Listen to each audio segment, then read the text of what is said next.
Hey everyone, David C. Anderson here, coming at you from the KnifeCenter. Still, with not 100% on my voice, but that's not going to stop me from taking you to our favorite part of the week, which is the coolest new knives that have just hit our shelves. Let's check them out.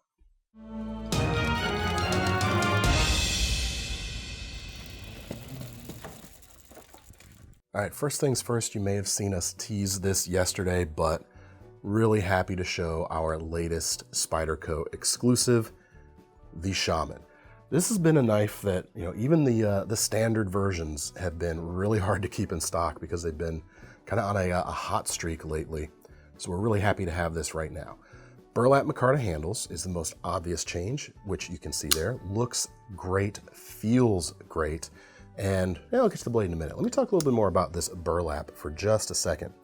Wherever Spyderco sourced this burlap for this batch of knives, it is absolutely fantastic. The weave is nice and tight. Sometimes the weaves can be a little bit looser or tighter, which, it's just an aesthetic thing, but I like the look of this slightly tighter weave here. And the other quote-unquote problem you can sometimes run into with burlap is consistency, in that you might get a little bit of voids in the epoxy part, or the, epoxy part. I guess that's how it's made. You might see some little voids pop up. And on this one, there's like a hint of a little tiny one back here, but you could round down the voids in all of the ones that I've personally picked out and looked at to zero. Super smooth, super consistent, really tight weave, like I said. Just really impressive pieces of burlap. If this is your only experience with burlap, you might not realize how special that is, but for those of you out there who like burlap stuff, you're definitely going to notice how premium these feel. Of course, being a Micarta type product, it's going to feel a little bit grippier than wet, has a nice matte texture when it's not wet, and it's just a really hard working attitude for a handle material. And we wanted to pair that with a blade steel that was going to have the edge retention to match the hard working attitude of those handles, so we went with S90V. Not the toughest steel in the when you're talking about the broad spectrum of things, but the Shaman has a little bit of a thicker spine, and the flat grind stops just a little bit short of being full flat. That brings a little bit of strength back to the S90V in this case, and balances that out a bit quite nicely. So you're going to be able to get that awesome edge retention that this steel provides. Really, really cool. 4-position pocket clip. It has a nice subtle finish. It's not quite a high polished thing going on, which you see sometimes on these Spyderco clips. It's a little duller. It's almost got like a stone washed finish going on. Just a hint of it right there. Really nice 4-position, as mentioned. And then you've got the compression lock, which means you can do the flick closed and that sort of thing. A little easier to do the Spyderco middle finger flick rather than centrifugal flicking this knife open. It can be done, but of course, as Shaman users out there know, that little nubbin there at the front of the finger choil gets in the way just a little bit on the backside. No matter. Feels great. I mean, that Micarta, that burlap just feels phenomenal. 3.6-inch blade, plenty of strength and edge retention there. Good characteristics for slicing with that high flat grind. Best part about this knife is the price. Regular model with G10 and S30V blade steel, about 231 bucks. This one, $238. Barely any more than the standard version, but you're getting an upgraded handle material and several tiers of a bump up in performance on the blade steel as well. Really, really cool. Now, the only downside to this knife is the price is almost too good, because if you're seeing this part of the video that we're filming right now, these knives have sold out in the single day since we first posted them to today, when this video is posting. So if they've sold out, I'm very sorry, but at least you get a nice behind the scenes peek into the video shooting process here. Small consolation. Small. There you go. Some of them would rather have the knife, I think. I get it. Now on to the next knife.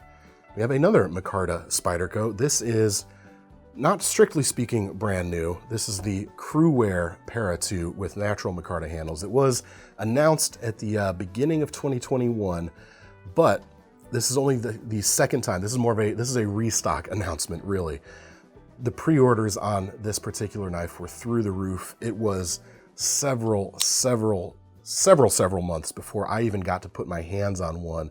Because normally when stuff is pre-ordered like that, we get a shipment into our warehouse and they go right back out. They get put right back in shipping boxes and shipped out. So we don't even see on this side of the office that they've even come in.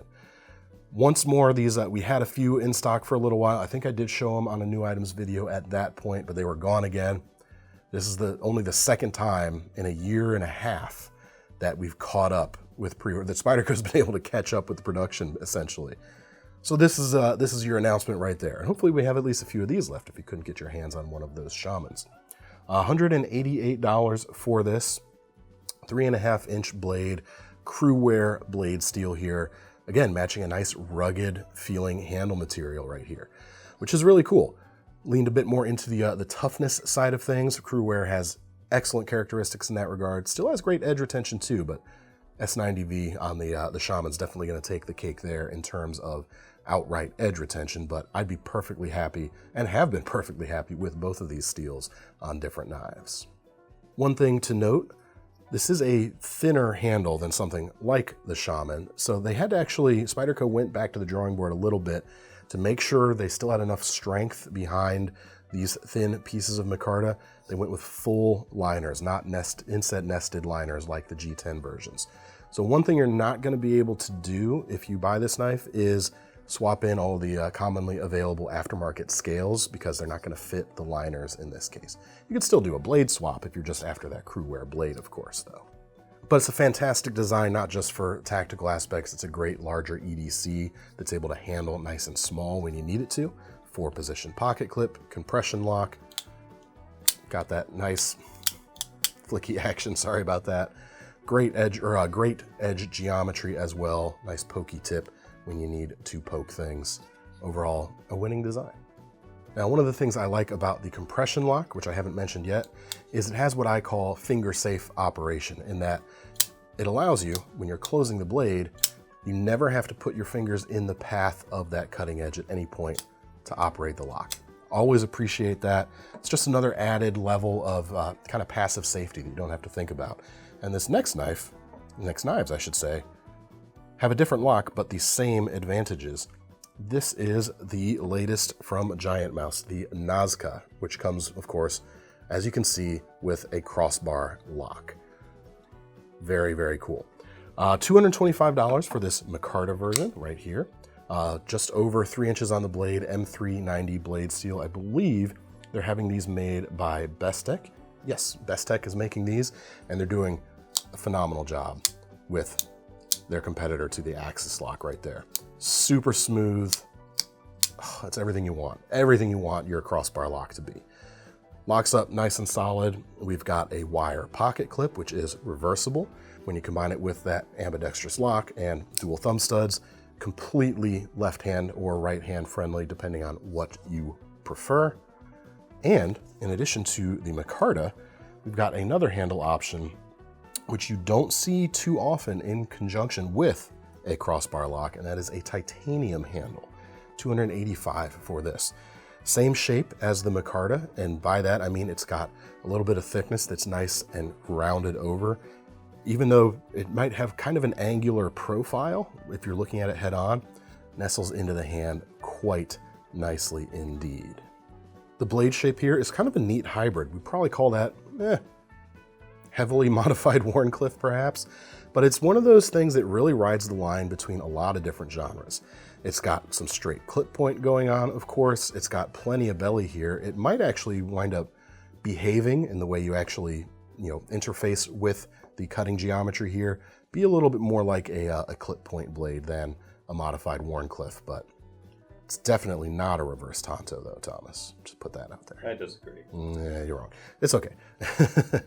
Yeah, really cool. Should be very useful shape. You've got a high enough flat grind there that it's going to slice pretty darn well, and that acute tip is going to pierce, of course, very well too. Yeah, really well done. Always excited to see more companies coming out with their versions of the crossbar lock, and I think Bestech might be working on some in-house stuff as well, in addition to the GiantMouse knife you see right here.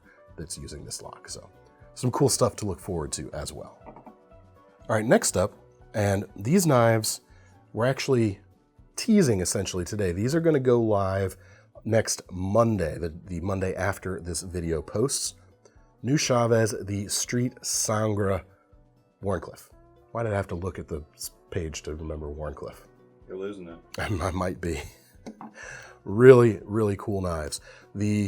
If you're familiar with Chaves' stuff, you might remember this particular model from before. The handle was a little bit less conventional than this one. The handle on these new versions is more closely related to the Liberation Street knife from Chaves here, but you've still got that same modified Wharncliffe blade shape here. Price on these, we've got two versions. Let me see here. Titanium comes in at $345, and the G10 front is going to come in at $325 right now. And as always, these are of course made by Riot, so you can really expect high levels of fit and finish, and you get it with these knives. Blade length on these knives, 3 3/8 of an inch, M390 steel. Slightly on the thicker side for a folder, but that's part and parcel with the Chaves personality. These things are always kind of leaning into that pocket bruiser, pocket tank style of thing. And it really benefits, or it really complements, I think, this Wharncliffe blade. Powerful cuts backed up by powerful build quality. This is a flipper, of course, rather than a thumb stud, which I'm happy to see. They're a little bit easier to open than most of the Chaves thumb stud models out there. Flips super nice, ball bearings in the pivot. Still retains some of the design details of the Chaves from Riot line that I've always really appreciated, such as that pivot is right up there close to the end of the handle itself. Helps you kind of maximize that handle to blade ratio, and a really, really fine cut for that titanium lock bar right there. Super, super precise. You've got the Chaves signature skull pocket clip. A lot of people, that turns them off. A lot of people absolutely love it, but they're going to take care of both of you, because in addition to the clip with more attitude, they've got one that's a simpler bar style if you prefer to swap that out. Both of those come in the package. You don't have to buy that separately at all. Thomas, did I mention the blade steel on these before? I don't remember. M390. If I did, here it is again. If I didn't, here it is for the first time. M390 blade steel there. Lots of cutting potential in this knife. Next up, we have a new brand that's a collaboration between our good friends Enrique Pena and Jared Oser. This is the Suprlativ Canibl. And if you're a linguist, you're going to be really mad at how they spell superlative, but that's fine. They drop a bunch of vowels. But the knives, I would agree, deserve that epithet for sure. Canibl also drops several letters in. Anyway, just about $300 for these knives. We've got M390 here as well, about a 3-inch blade. And one of the things that surprised me a little bit, I was expecting a flat grind right here, but this is actually a hollow ground blade here, which is kind of interesting. M390, if I mentioned that. If not, there you go. Really cool modified Wharncliffe shape here as well, only lightly modified in this particular case. Going to be a fantastic everyday utility knife and a really striking look. They really leaned into the blacked out vibe, but with a little bit more personality because of the black micarta inlays on either side of this knife. It provides a real nice look.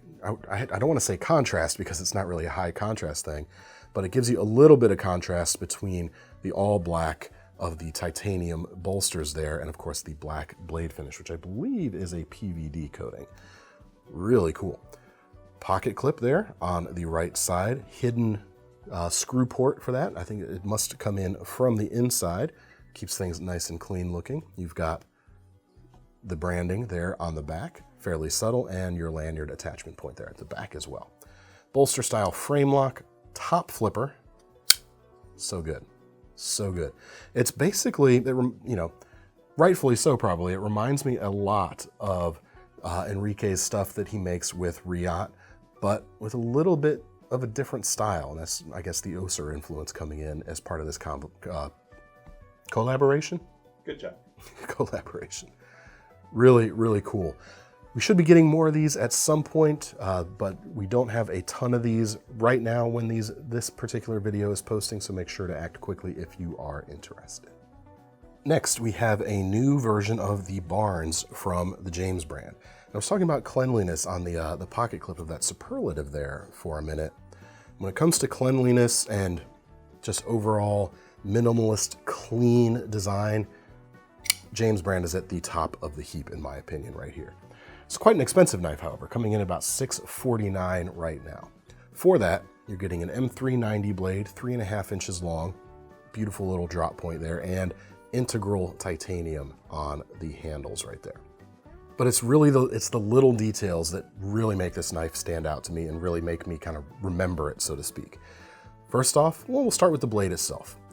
Check out the treatment of the spine right there. It's almost apexed. It's not crowned. It's not really a swedge either.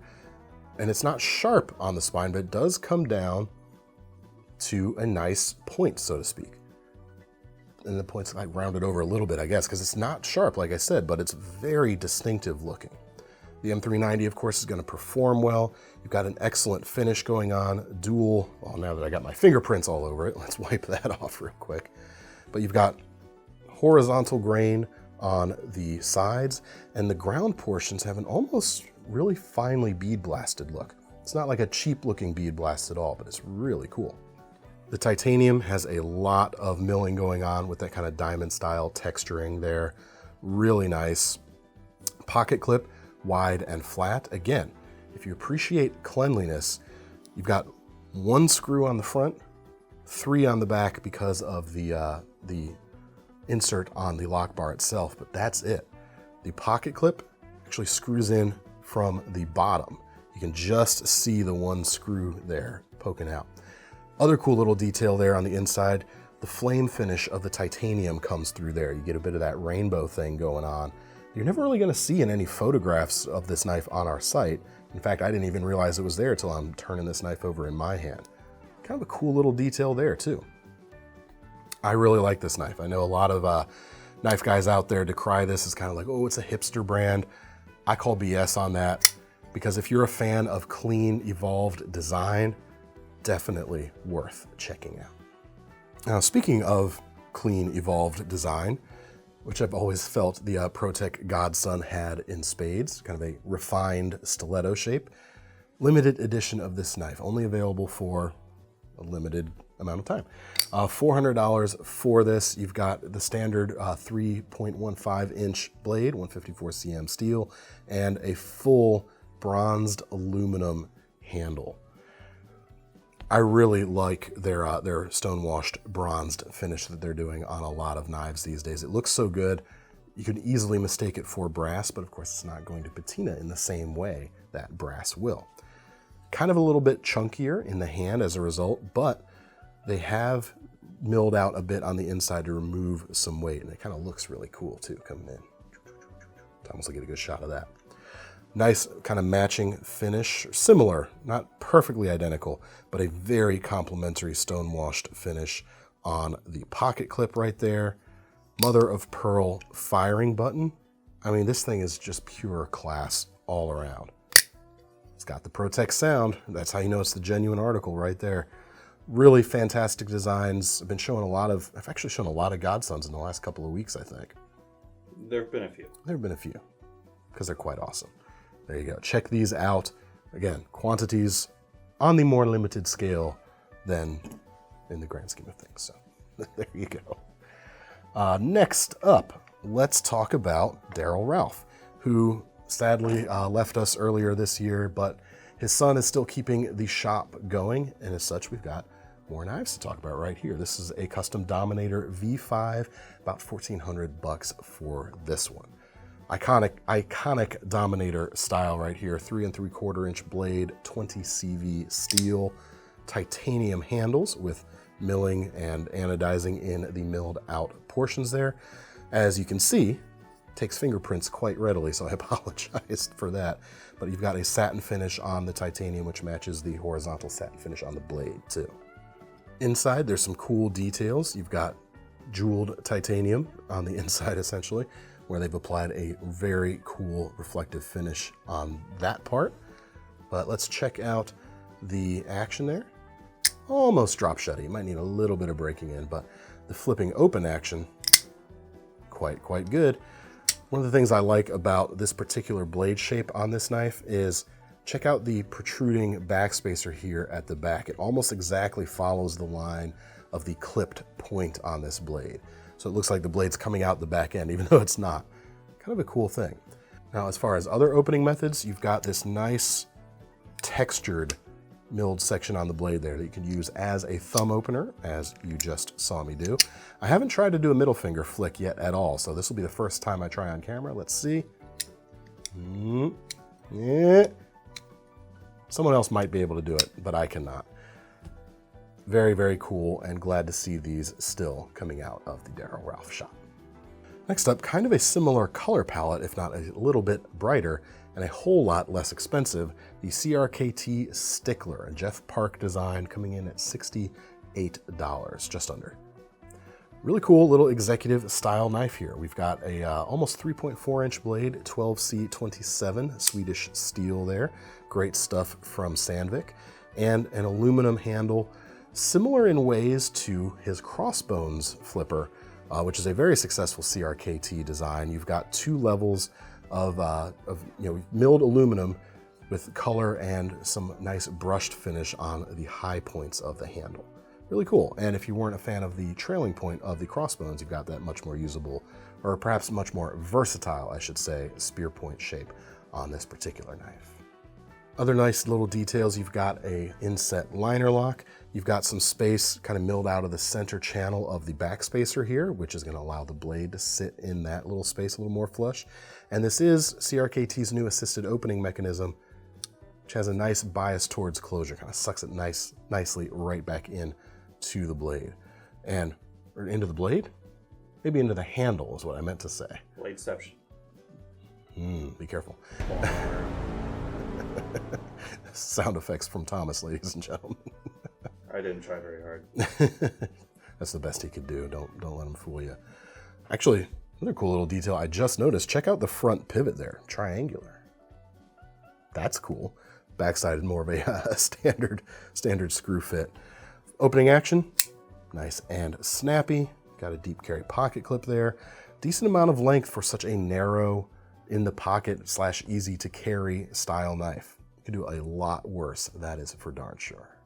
All right, next up we have a series of custom belt knives from John Gray. And these are essentially backup knives, at least that's the way I think of them, because we've got a titanium blade here, and I don't see any kind of carbidized coating right here. So this is not something that's gonna have like an edge that's gonna last all day. Rather, this gives you a really sharp edge right when you need it, and a very slim carrying package overall. 315 for these. We've got several different colors of G10 to choose right now. 3 1/4 inch on that titanium blade. Plenty of texture on those handles there. Pretty aggressive, kind of like Emerson levels of traction right there. So you're gonna have no problem maintaining a solid grip on that. And they really went to lengths or intentionally left that texture on there, because you'll see we've got these orange G10 pins right here that are slightly higher. They're a little bit more proud of the top of the texture there. They could have come in and made those a little more flush, but they would have been getting rid of some of that texture in the process.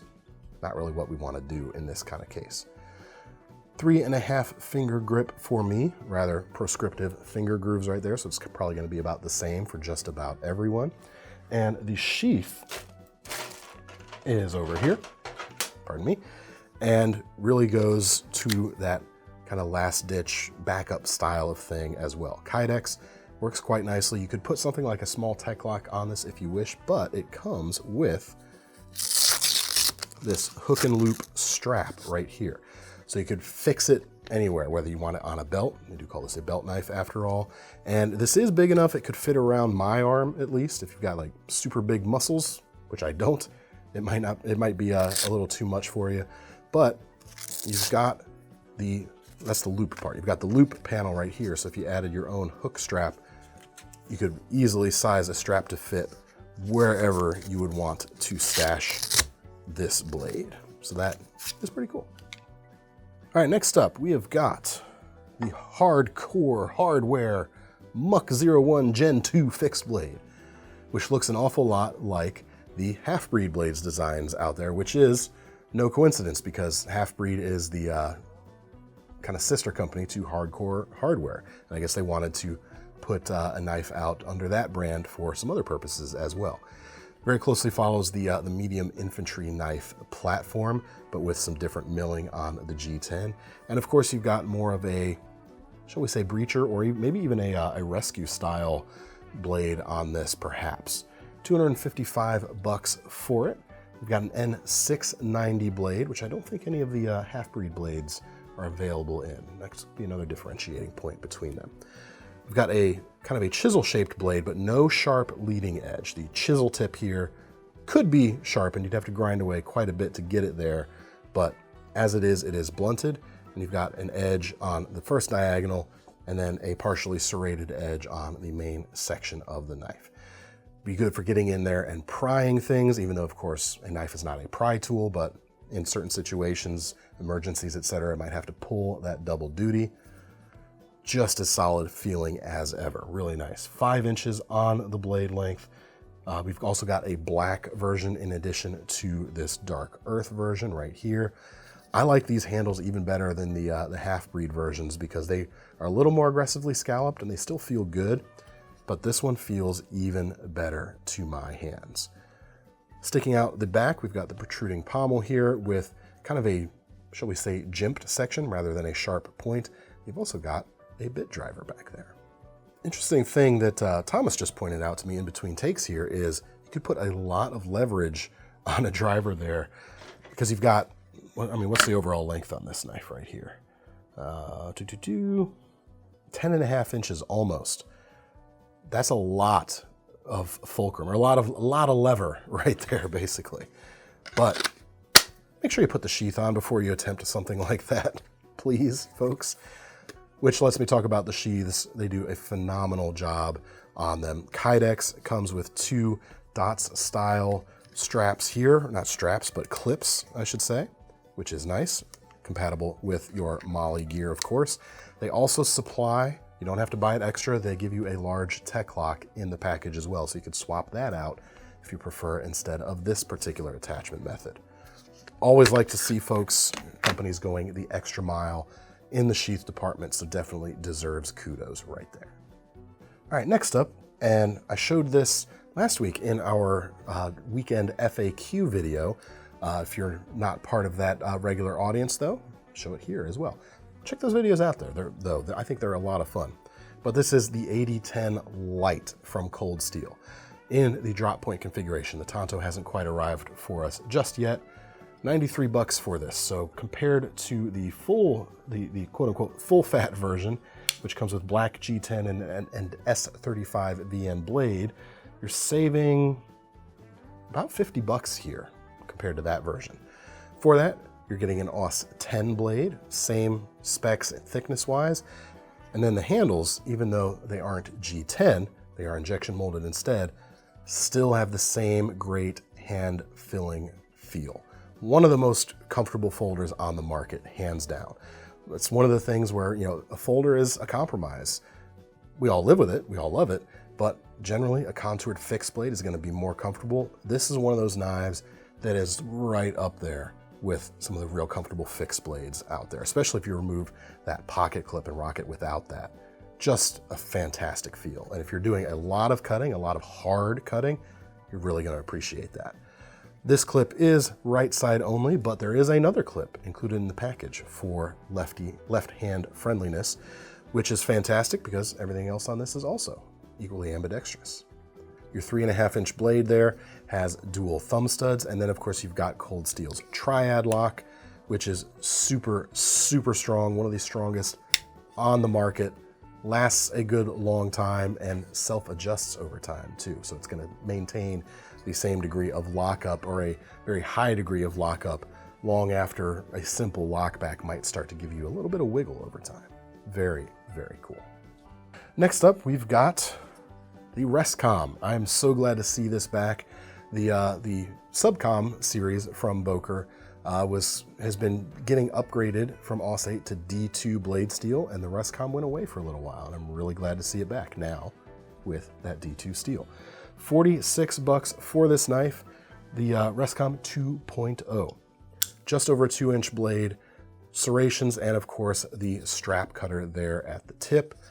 And then the whole key to the personality of these knives is that kind of stubby handle. Fold the knife up, it makes a fantastic kind of watch pocket option for you blue jeans wearers out there. But you still have a solid hold on the knife due to the width, essentially. Even though it's just barely a 3-finger grip for me, maybe, should we say, like 2 3/4 grip for my fingers. Your mileage may vary, of course. Really sweet way to have a rescue blade on you, especially if you don't use that pocket for anything else. Frame lock for security, 2-position pocket clip. Easy one-hand opening with those angled studs right there. Like I said, really happy to see this back in production. Last but not least, we just got a big batch of new MetonBoss accessories, including this particular set of scales right here. But we got several sets of Benchmade 940 scales, as well as Bugout scales, as well as some really cool milled pocket clips. But this one caught my eye the most. This is, of course, for the 940 series of knives. Brass, they call this the Beskar Mandalorian finish, which if you're fans of that show, you can absolutely see what's going on there. And even if you're not, this would be a cool set of scales. You do have kind of the Imperial symbol there at the back, but it kind of blends in. It's not overt or ostentatious. Super, super nice. You can get this in a copper or a standard titanium finish as well as tons of other finish options for both of the knife models I mentioned right there. Made in the USA, price is a little higher as a result than a lot of aftermarket pockets, or a lot of aftermarket scales out there, but you're definitely paying for quality here, about 120 bucks for this particular set. All right, that's all I've got to show you this week. Make sure to let me know what you thought of these picks down in the comments, and to get your hands on them, links will be in the description as always to take you over to KnifeCenter.com. Don't forget about our Knife Rewards program too, because if you're gonna buy one of these knives today, you might as well be earning some free money to spend on your next one. I'm David C. Anderson from the Knife Center. That's Thomas behind the camera, and we're signing off. See you next time.